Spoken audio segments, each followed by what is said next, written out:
Salut à tous, c'est Bob Sinclair, on va jeter un œil sur ma petite collection de disques.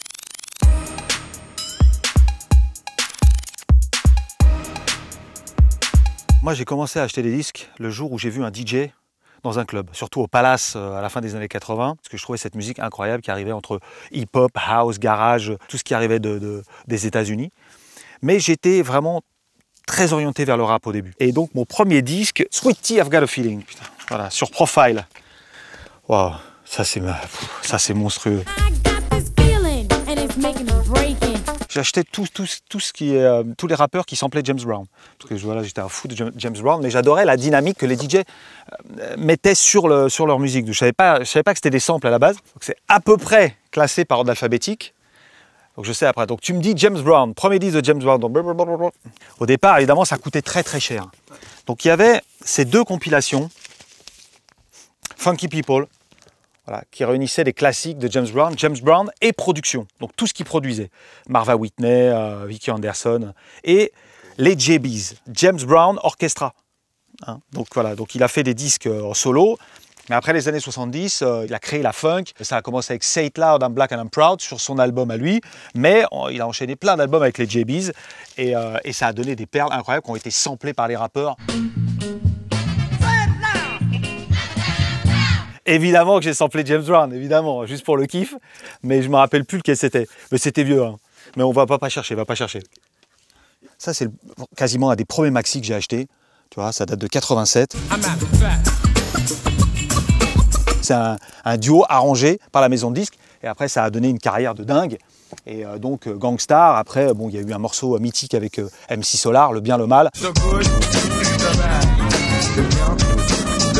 DJ Premier, autant dire que pour moi, c'est le meilleur producteur de hip-hop. Il a amené quelque chose de nouveau, DJ Premier, dans le rap, c'est que les refrains étaient faits avec des scratchs. Donc il a apporté de la mélodie dans les scratchs, et je pense que c'est le premier DJ à l'avoir fait. C'était pas juste de tic-tic-tic, de l'accompagnement. Lui, il faisait des refrains vraiment et des mélodies dans les chansons avec Gangstar et avec Guru. Donc c'était assez dingue. Moi, j'ai découvert la musique avec le rap, avec la culture hip-hop. Ensuite, en 91, je rencontre un petit Chinois dans un magasin disque qui s'appelle DJ Yellow. Et lui, il me dit, écoute, voilà, moi je fais collection de soul, de jazz, et je vais te montrer ce que les DJ samplent pour pouvoir faire leurs instrumentaux. Donc il a fait toute mon éducation musicale. Les premiers DJ sets, ils sont faits dans des clubs assez commerciaux à Paris, tu vois, le Palace, les Bains Douches, etc. Et on me demandait de jouer vraiment du R&B, un peu de rap, et surtout de la house, des choses un petit peu plus commerciales. Donc je ne pouvais pas être pointu du tout. Au bout d'un certain temps, j'en ai eu marre et j'ai voulu faire mes propres soirées quand j'ai rencontré DJ Yellow. Et on a fait, la première soirée qu'on a faite ensemble, ça s'appelait Funk You. C'était soul, les débuts de l'acid jazz à Londres, et puis rap. C'est vrai que ce qui faisait danser les gens le plus, c'était James Brown. Tu vois, c'était les JBs. On avait des maxis comme ça, tu vois, qu'on jouait ça, tu vois, surtout Maceo Parker. Marva Whitney, enfin, tous les classiques James Brown. Et on pouvait jouer aussi, tu vois, Gaz, Sing Sing, on pouvait jouer des... Alors, en tout cas, il fallait que ça soit groove. Quand on commence le label en 94 avec DJ Yellow, j'étais moi dans ma chambre d'ado, Alain il faisait les pochettes avec moi, enfin voilà, on était ensemble et on bricolait, tu vois, on était des artisans. Et un jour, tu as Dimitri from Paris qui nous a appelés, il me dit je fais les musiques pour les défilés de mode, des musiques originales, j'aimerais bien en faire un album. Et il avait une idée très précise sur ce qu'il voulait faire. Et il me dit, j'aime bien l'idée que tu sois dans ta chambre d'ado chez ta mère, avec Alain. Vous avez ce petit label indépendant et j'aime bien l'idée. Donc on va faire cet album ensemble. Donc ça a été vraiment le début de Yellow Production. Je ne suis pas celle que vous croyez. Dimitri, c'est le premier à avoir amené cette couleur house sur le label. Ensuite, on a eu DJ Gregory, Chaz. C'est vrai que quand j'ai entendu le maxi de DJ Gregory, Sunshine People, tu vois, ils avaient fait Fantôme aussi avec Julien Jabre. Il y avait Daft Punk qui arrivait. On sentait quand même qu'il y avait des prémices de French Touch qui étaient là. Et en tout cas, cette disco filtrée, je me dis, tiens, c'est peut-être le moment d'accélérer un peu les titres et puis de sampler quelque chose de différent, quelque chose de funky. Je sentais que le mouvement dance floor allait être très puissant. Donc, tu vois, je te parlais de ces deux disques-là. Donc, tu vois, Fantôme. Et un disque sorti sur Versatile. Il a appelé ça Sunshine People Mix, ou c'était un titre, mais à la base ça devait être un remix de iCube, un artiste sur le label de Gilbert. Mais ça a été une grosse influence pour moi, vraiment, parce que c'était disco, et il y avait une dynamique dessus qui était assez incroyable, évidemment avec beaucoup d'autres titres, mais ça a été les débuts de la French Touch, vraiment.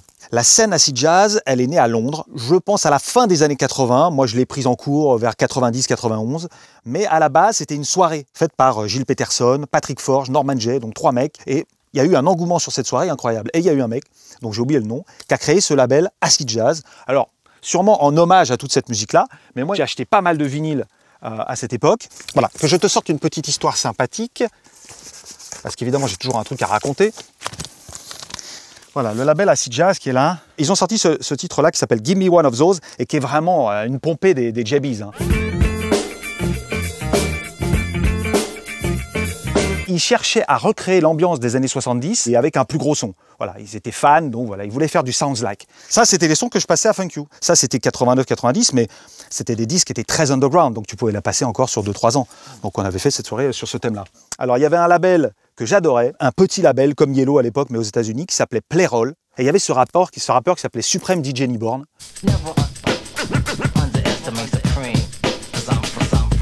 Ça samplait du James Brown, du Bobby Bird, ça samplait de la soul à tout va, et il y avait une dynamique de fou. Voilà, on est en 88, hein, c'est-à-dire que bon, là, ceux qui nous regardent, là, ils disent mais de quoi il parle cet ancêtre. Petit label Playroll, donc Supreme DJ Newborn. Donc tu vois, dans la soirée, on joue des instruments, mais avec la dynamique de la soul des années 70. Et puis les acapellas, voilà, et puis les mains. En tout cas, on essaie de faire des mix en live. En tout cas, Playroll, Supreme DJ Newborn, ça c'est du lourd. Moi, j'ai toujours voulu produire du rap et j'ai fait des morceaux avec EJM, avec Menelik, avec Légitime Processus. Enfin voilà, j'ai rencontré des gens incroyables. Et ce maxi mythique, East.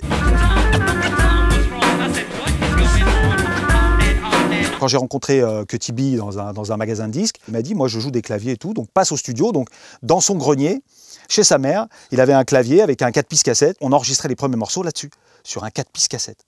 Et je me souviens de East, Cut Killer, qui est venu scratcher sur le disque, pareil, dans le grenier de sa mère. Et East est venu aussi, et bon, ça a été un moment magique. Il aurait pu avoir une très très grosse carrière, le East. Ouais, c'est vrai. Et évidemment, en même temps, il y a MC Solar. On parle de rap aujourd'hui, le rap, c'est vraiment la musique qui est la plus écoutée dans le monde. Et le rap français explose partout, évidemment, et pas mal. Bon, c'est plus trap que rap, très honnêtement. Moi, je suis moins fan du rap d'aujourd'hui que le rap à l'époque. Il y a des fans de Wu-Tang Clan, qui vont m'en vouloir, mais moi, quand ils sont arrivés, non. Le gangsta rap, c'était pas pour moi. À part Cypress Hill, qui est considéré quand même comme du gangsta rap, mais bon, il y avait toujours ces samples de James Brown qui étaient omniprésents, donc ça m'a touché. Et puis DJ Muggs, hein, le maître. Et quand on parle d'MC Solar, on doit parler de la Funk Mob, de Philips Dar et de Hubert Blanc-Francard. Ça, quand c'est sorti, c'est la grosse claque. Donc ça sort sur le label Mowax, label créé par James Lavelle, un Anglais, un fou. Mais alors, vraiment visionnaire. Et on prend une claque. Pour la petite histoire, parce que j'ai rencontré Hubert plusieurs fois, James Lavelle l'appelle. J'adore les instrus que tu fais pour MC Solar.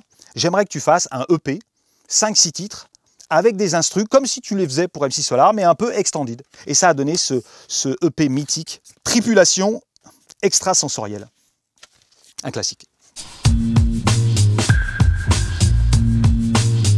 Ouais, le trip-hop, c'est né sur Mowax.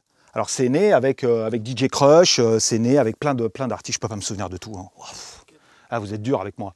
Donc là, tu as tous les maxis de Mowax qui sont là, tu vois. Ça, je peux te dire que c'est des pièces de musée, parce que moi, je garde tout, tu vois. Sur le label, ce qui était très dur pour nous, avec DJ Yellow, c'était de trouver des rappeurs français. Et trouver des rappeurs américains à ce moment-là, c'était trop dur pour avoir les connexions. Aujourd'hui, avec Internet, ça se fait facilement. Donc quand le trip-hop est arrivé, on s'est dit, tiens, c'est des instrus de hip-hop avec des musiciens dessus. Tu vois, c'était des climats qu'ils installaient sur des rythmiques de hip-hop. Et ça nous a vraiment excités. Et c'est vrai qu'à ce moment-là, on est très influencé par la scène anglaise. Il y a eu le trip-hop, il y a eu l'acid jazz, ça vient d'Angleterre. Mais à un moment où ils commençaient un petit peu à s'ennuyer, nous, on a pris la brèche et on s'est dit, voilà, entre R, tu vois, Dimitri, Kid Loco, Cassius, Daft Punk, bien sûr, wow, il y a eu une dynamique française qui était magnifique. On a perdu nos complexes par rapport aux Américains et par rapport aux Anglais. Le rap, ça a vraiment réuni les cultures. Le rap, c'était ça, hein, comme disait Afrika Bambaataa, c'est Peace, Love and Unity, et ça unissait vraiment tout le monde. Et quand il venait faire ses concerts, il y avait autant de blancs que de blacks, voilà, c'était magique. Donc pour moi, le hip-hop, c'est ça, c'est vraiment que ça fédérait. C'est ça que j'ai aimé dans le rap. Alors, je ne vous ai pas retrouvé le premier album qui s'appelait La Vague Sensorielle, mais je vous ai trouvé le deuxième album de Mighty Bop featuring Louise Vertigo, qui était une super chanteuse française. Moi, je voulais toucher à tout, tu vois. Sur l'album, il y a Ménélique aussi, donc tu vois du rap, du trip-hop. Et voilà, on expérimentait des trucs, quoi. Alors, pour la petite histoire, mon premier titre qui est rentré en radio, c'était sur Radio Nova, hein, c'est dit, avec EJM, ah ouais. Freestyle linguistique, numéro 1 de la playlist de Nova, mes amis. Eh oui, c'est arrivé.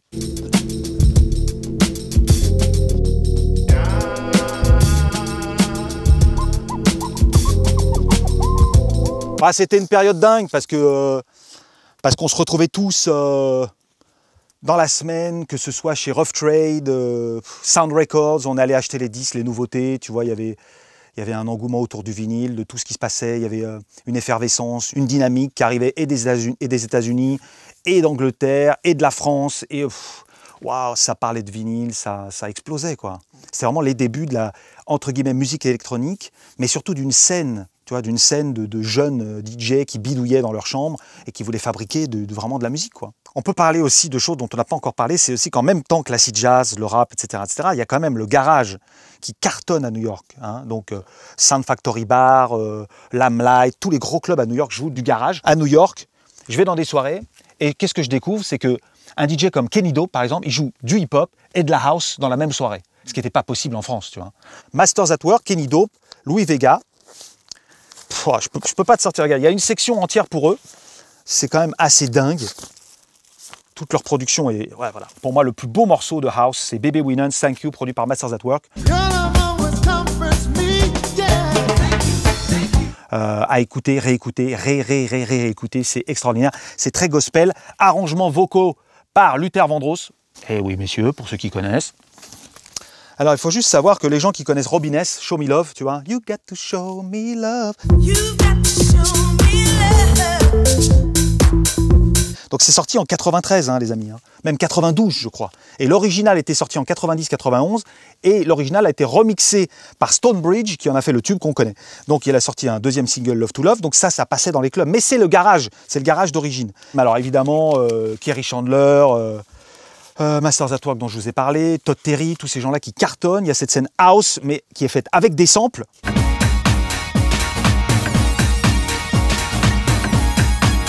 Et des producteurs, Mood to Swing. Donc voilà. Donc j'achète en même temps quelques disques house parce que je trouve qu'il y a une influence soul dedans. Tu vois, gospel, soul. Donc c'est des disques qui ont été assez importants. Je ne vous ai pas présenté celui-là. Donc je vais parler de Masters at Work. Mais dans Masters at Work, il y a Kenny Dope et qui crée ce succès mondial en 96, si je ne m'abuse. 95, perdu. Bucketheads, These Sounds Fall Into My Mind. Évidemment, sample de Chicago, hein? Ok, on est là, hein? T'as vu qu'on est là, hein? Je joue principalement de l'acid jazz et du rap, mais quand je vais commencer à produire de la house, j'appelle pas ça de la house, moi j'appelle ça funky house, j'en sais rien. Mais il y a ce premier album qui sort, Paradise. Là, on me demande à jouer en tant que DJ dans le monde entier. Donc il dit, bon, là, on a besoin d'un DJ set de Bob Sinclar. Qu'est-ce que je vais jouer? Donc moi, je fais acid jazz, musique brésilienne et tout, mais ça va, je m'aperçois que ça passe pas. Donc il faut que je me fasse ma bibliothèque de mix, mon set de DJ avec des... Donc je commence à acheter des disques de house. C'est un moment aussi, au début des années 90, que tous les DJ, les jeunes DJ en herbe, s'aperçoivent qu'il faut produire sa musique sur son propre label pour pouvoir exister. Parce que évidemment, les majors ne s'intéressent pas du tout à cette musique-là. Même le rap est né sur des petits labels, hein. Toutes les musiques électroniques qu'on connaît aujourd'hui sont nées sur des petits labels indépendants faits par les propres producteurs, hein. Et ensuite, ça a été rattrapé par les majors et vraiment développé dans le monde entier. La musique que je faisais au début, personne n'en voulait, hein. C'était principalement instrumental, on vendait 1000 vinyles, mais quand on vendait 1000 vinyles, on était heureux. Je me souviens, on les fabriquait en Belgique, avec Alain, on louait une bagnole, on allait à Londres les distribuer de la main à la main, c'était génial. Quand on avait vendu les 1000, on récoltait à l'époque, je sais pas, 3-4 000 euros pour represser les disques qui suivent, parce que ça coûtait très cher, mais on s'en foutait, tu vois, on était là, c'était instinctif, on était des bricoleurs, hein, des artisans. Il y a une petite section ici, tu vas dire pourquoi elle est par terre, je ne sais pas pourquoi elle est par terre, mais moi j'aime beaucoup l'art contemporain, et parfois je collectionne les disques juste pour les pochettes de disques. Donc moi je suis fan d'un artiste qui s'appelle Andy Warhol, et donc il a fait des pochettes de disques mythiques, hein. C'est lui qui a inventé la langue là, des Rolling Stones, ok, tu vois, hop, la langue, ok. la bouche aussi, les Rolling Stones ici, hop, il a fait moult pochettes des Rolling Stones. Donc là, c'est que des pochettes de Kessaring, Andy Warhol, Basquiat aussi. Et tu as cette pochette, donc ce disque ultraviolet, qui n'est jamais sorti. Donc tu vois, tu as encore le petit trou là. C'est la promo copie, donc interdit à la vente. Ça n'est jamais sorti et ça, j'ai acheté ça 2500 €. Oui, je sais, c'est cher, mais c'est une pochette qui n'est jamais sortie dans le commerce, faite par Andy Warhol. Voilà, ça marque des points. Quand j'écoute un disque, c'est que je veux trouver un sample dedans. Donc parfois, j'achète des collections de house, un petit peu de tout, musique de film, et je cherche, et toute la journée, j'écoute. Parce que je ne suis pas musicien de formation, et c'est là où je puise vraiment mon inspiration. Ah, côté musique de film. Le trip-hop, comme c'était des ambiances, des climats qu'on installait sur des rythmiques hip-hop, je me suis dit, tiens, je vais trouver pas mal d'inspiration dans les musiques de films. Et il y a des petites choses intéressantes par ici. Hein. Alors juste pour te montrer un petit peu, par exemple, il y avait ça, et, tu vois, on cherchait ça, j'ai écouté ça, donc la planète des singes. Donc il y avait un gros mythe de la planète des singes. Il y a des ambiances de fou avec des dialogues. Me demande pas pourquoi on commençait à sampler ça, mais c'était comme ça. Ça nous permet de faire des petites ambiances, c'était assez magique. Pièce aussi, Girl from Uncle, ça marque des points. Avec Stephanie Powers.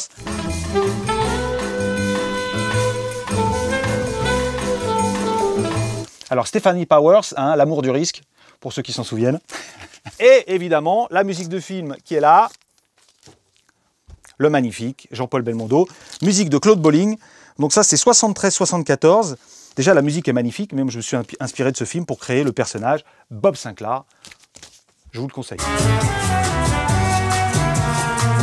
Il y a des petites notes encore là, si vous voulez sampler. Quand je commençais Bob Sinclair, je voulais créer un personnage disco.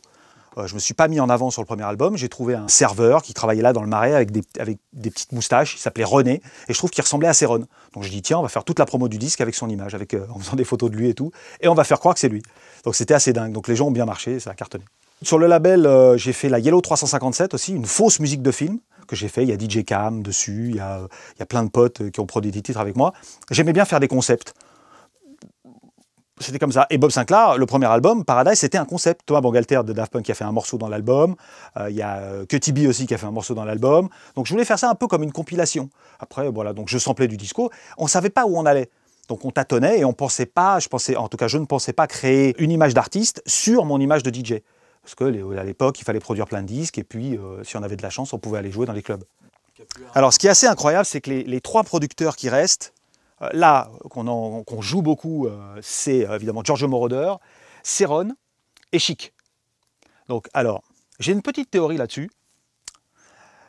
Ces trois groupes ont fait beaucoup de morceaux en mineur. Ils ont fait danser les gens avec du mineur. Alors qu'à l'époque, le disco, c'est très youpiteux, parce que c'est très difficile de faire danser les gens avec des harmonies tristes. Mais par contre, c'est la mode aujourd'hui. Le plus tu es dark, et le plus tu as de succès. Alors, qu'est-ce que je peux te dire? Alors, dans l'essai, évidemment, tu vas trouver Papa, hein, tu vas trouver Papa Céron, qui va se trouver plutôt vers là-bas, je pense, parce que comme il a produit les trucs en grosse quantité, qu'est-ce qu'on va te chercher? Oh, il y a un petit truc quand même, il faut que je te montre ça, le Chichi Favelas. Ça, c'est une production Alain Vizniac.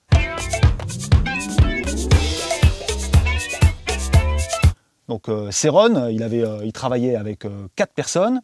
Donc, c'était Alain Vizniac à la compo, c'était Lenelovic qui écrivait les textes, Raymond Donez aux arrangements et Georges Rodi qui faisait les petits claviers comme ça. Donc il y avait 4 personnes, ils avaient une équipe, et évidemment Céron, drum, direction artistique, et ensemble ils ont fait vraiment des trucs incroyables.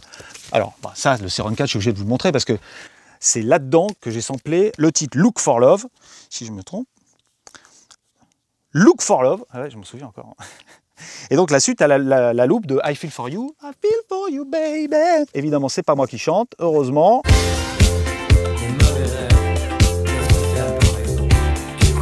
Tu verrais le premier album de Bob Sinclair, je veux dire, le mec avec les moustaches, tu vois, je cherchais. Alors il a rasé ses moustaches là, non? Ah non, il les avait un peu. Mais non mais dingue quand même, la pochette, les masques, c'est très Daft Punk ça, tu vois, il y a beaucoup d'influence. Donc voilà, on cherchait à s'influencer du passé pour créer tout ce qu'il y a de nouveau. Mais ça, c'est bon, ça se passe dans la mode, ça se passe dans la photo, le vintage, on recherche ça pour le recycler. Alors, ce qui a été incroyable quand j'ai cherché à avoir l'autorisation pour le sample de Look for Love, je l'ai appelé à Los Angeles et je lui ai dit, écoute, est-ce que tu connais pas des chanteuses? J'ai une idée de mélodie, et il m'a dit, bah viens chez moi. Donc il m'a invité chez lui à Los Angeles, dans son studio, et j'ai fait le morceau avec ses choristes. Il y avait une ambiance de club. C'était une énergie instinctive sur l'envie de danser. Aujourd'hui, la musique, elle est quand même très dark. Donc c'est vrai que quand on fait des soirées disco, les gens, ils sont en folie, parce que ça leur rappelle aussi des choses, c'est sur la nostalgie, mais ça donne envie de danser, ça donne envie de bouger. Ça correspond à ces 3 années. C'est vrai, le disco, c'est 4 années de musique, hein, je disais, même peut-être 3. Ça, c'est 76-80. Ça s'est transformé avec de la high energy, avec d'autres choses. Tu vois, le disco n'est jamais mort. En tout cas, regarde, nous, on fait que sans arrêt le recycler. Alors, pour moi, la funk, dans mes souvenirs, c'est évidemment Roger Bois-de-Funk, à Strasbourg-Saint-Denis, où tu avais Chabin, tu avais DJ Fab, DJ Yellow, Dynasty, les débuts du rap, Assassin, NTM en live avec Dynasty tous les samedis. Alors là, on en prenait plein la gueule, hein. C'était extraordinaire. Donc la funk, au début, moi, je danse dessus. J'étais pas trop pointu. J'en ai acheté bien après pour le sampler. J'ai pas, très sincèrement, une grosse collection de funk, hein. Je suis pas ultra pointu, mais je dirais que mes 2 albums classiques, toi, ce serait Delegation, donc Eau de Vie, je crois qu'ils ont fait 2 albums, et Dayton, voilà, Dayton, The Sound of Music.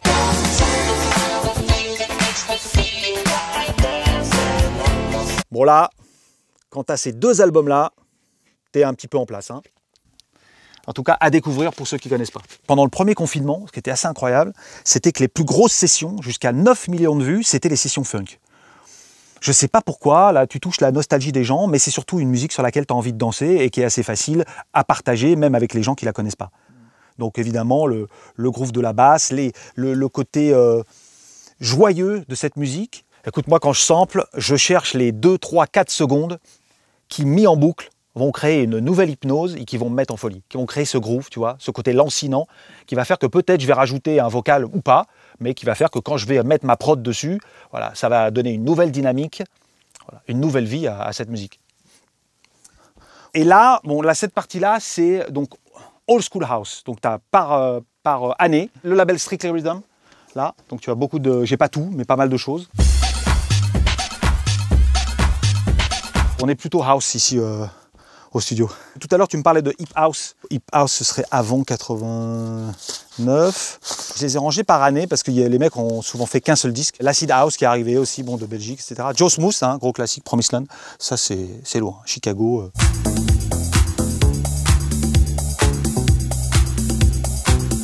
Des groupes anglais, les Beatmasters, qui faisaient des morceaux de house avec des rappeuses anglaises. Rock the House.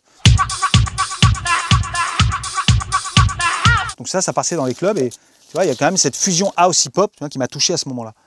Moi, je suis pas très pop comme garçon. J'achète pas de musique voilà, qui passe à la radio en général, à cette époque-là en tout cas. Mais il y a un album voilà, monstrueux, Serge Gainsbourg, percussion. Donc là, j'aime cet album. Je l'ai découvert évidemment après. J'ai eu la chance de remixer Marabout. Il y en a Marabout. Dans un projet qui avait été fait par Warner au début des années 2000. Et dans cet album-là, il passe du jazz à la musique brésilienne, musique africaine. Donc là, je pense que c'est un des premiers albums de sampling. C'est-à-dire que lui, il ne sample pas comme je pouvais le faire moi en enregistrant des bouts de musique, mais il s'inspire de musique traditionnelle. Alors là, tu as Olatunji, tu vois, je pense que c'est un percussionniste nigérien qui cartonne aux États-Unis à ce moment-là. Donc Marabout, donc Jingo, bon. On va dire que c'est une interprétation, un emprunt. Hein, Gainsbourg, bon, tu as été limite sur ce coup-là.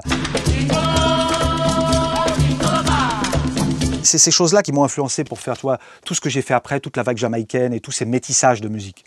Bah écoute, les chansons, c'est surtout les rencontres. C'est que moi, je fais que des instrus, j'essaie de créer un climat, et puis j'appelle ou je rencontre des musiciens comme Alain Wisniak, mais aussi tous les chanteurs, mon pote Michael Torjman avec qui j'ai fait le World Hold On, et puis les chanteurs jamaïcains. Alors, je rencontre le premier à New York, j'avais rencontré plein de chanteurs et chanteuses de gospel avant. Gary Pine, à un moment, avec lui, je vais en Jamaïque refaire d'autres choses. Là, je rencontre Shaggy, je rencontre d'autres chanteurs. Steve Edwards, lui, jamaïcain d'origine, mais habitant Manchester, j'ai eu le contact par Axwell, donc la Swedish House Mafia, qui avait fait un morceau. Il avait fait un morceau avec Cassius aussi. Bon, enfin voilà, tu vois, c'est des connexions qu'on a, et puis à un moment, tu sais pas pourquoi, cette vague, cette couleur métisse arrive sur ta musique. Alors, il y a un moment important sur le label Yellow Productions et aussi dans ma carrière de DJ, c'est les années 2000. Donc là, on est un peu vers la fin de la French Touch, Où tu vois par exemple Mojo, c'est un disque qui sort en 2000, 99-2000. Après cette vague donc, de succès, que ce soit de Daft Punk et de plein de choses, de Bob Sinclair, Étienne de Crécy, voilà, donc beaucoup de DJ s'infiltrent dans la voix et commencent à produire tout et n'importe quoi. DJ Grégory revient de New York, il vient là, on a un petit brainstorm ensemble et on se dit ah, ce serait bien de commencer à sampler autre chose que du disco. En tout cas de savoir si par exemple en Afrique, il y a eu des mecs qui ont fait du disco avec des instruments traditionnels. Donc on a créé un projet qui s'appelle Africanisme. Des milliers et des milliers de maxi, 3 albums. Et 2005, ça sent la fin quoi, il faut vraiment commencer à penser à autre chose. Et je fais des instrus dans mon studio, je fais du disco et je ne sais pas pourquoi, je vais à New York, il y a des chanteurs jamaïcains qui arrivent, 2, et j'avais cet instrumental, le mec chantait un peu comme Bob Marley, je lui dis écoute, essaie de faire une petite top line, une petite mélodie là-dessus, et c'est vrai que ça a été un moment magique, et un tournant, parce que Love Generation est né à New York, je l'ai fini ici au studio, et bon, gros carton sur Love Generation, avec un ovni, quelque chose qui ne ressemblait à rien, et qui n'avait jamais existé avant, donc ça a été ma grande fierté. Et oui, Love Generation aux États-Unis est signé sur Tommy Boy, donc label mythique hein, qui a découvert de la soul, hein, qui est pour moi ma référence. Donc tu vois, la boucle est bouclée, le hip-hop vient à moi, c'était magnifique. Colmini.